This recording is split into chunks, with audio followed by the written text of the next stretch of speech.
श्रवणम कीर्तनम विष्णु स्मरणम पाद सेवनम अर्चनम वंदनम दाक्यम साख्यात्मनिवेदनम।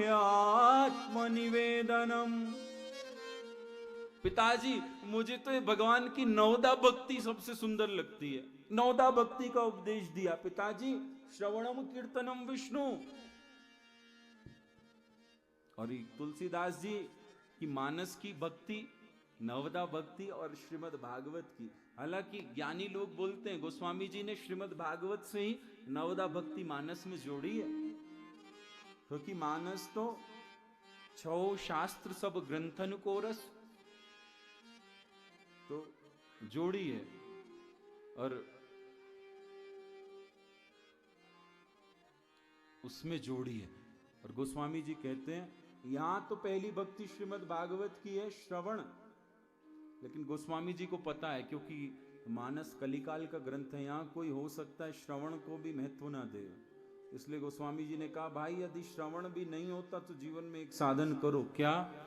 प्रथम भगति संतन कर संगा, दूसरी रति मम कथा प्रसंगा।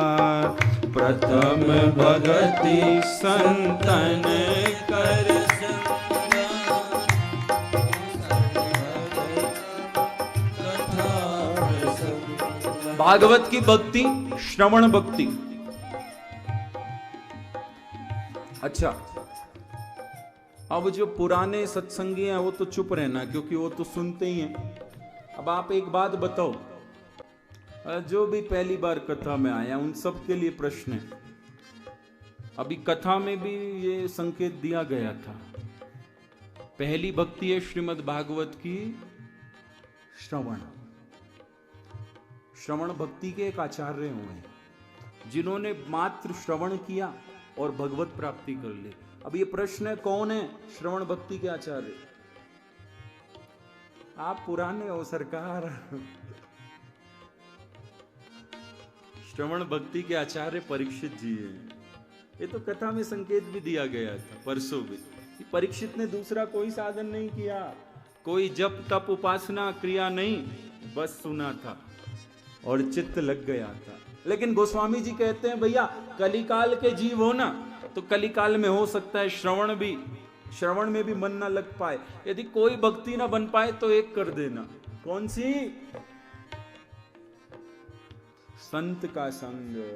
प्रथम भगति संतन कर संगा, दूसरी रति मम कथा प्रसंगा।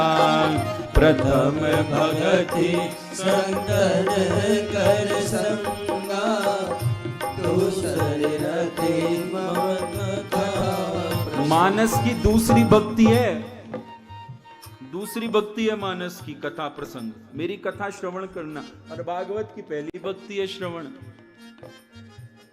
और दूसरी भक्ति श्रीमद् भागवत की श्रवणम कीर्तनम विष्णु, कीर्तन भक्ति। कीर्तन भक्ति के भी एक आचार्य हुए हैं, आप जानते हो उनका नाम क्या है? चलो इस पे मैं जीतूंगा।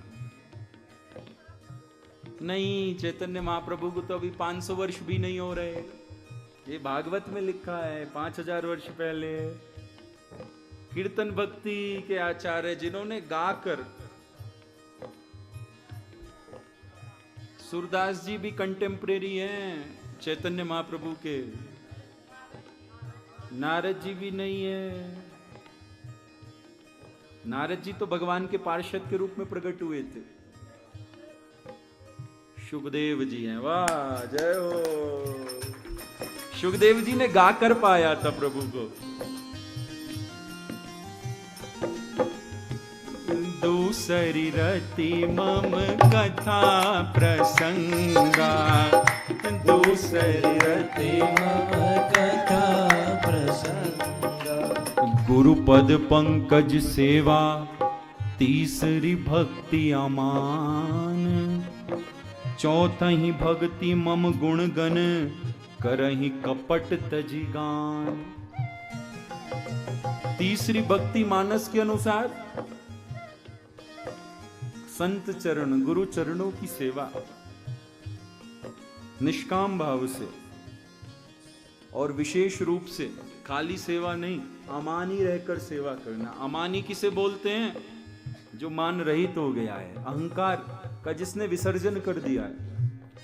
चैतन्य महाप्रभु का नाम है। महाप्रभु चैतन्य ने शिष्टाष्टक लिखा है, उसमें तीसरा श्लोक महाप्रभु कहते हैं, तृणो अपि सुनीचे न वृक्ष अपि सहिष्णुना अमानी नाम मान देन कीर्तन्याय सदा हरि। कि एक कथा के श्रोता, एक भक्त का लक्षण क्या होना चाहिए? वो तिनके से भी हल्का हो, तिनके से भी हल्का। तिनके से हल्का, बॉडी तिनके से हल्की नहीं, लेकिन मन का स्वभाव तिनके से हल्का होना चाहिए।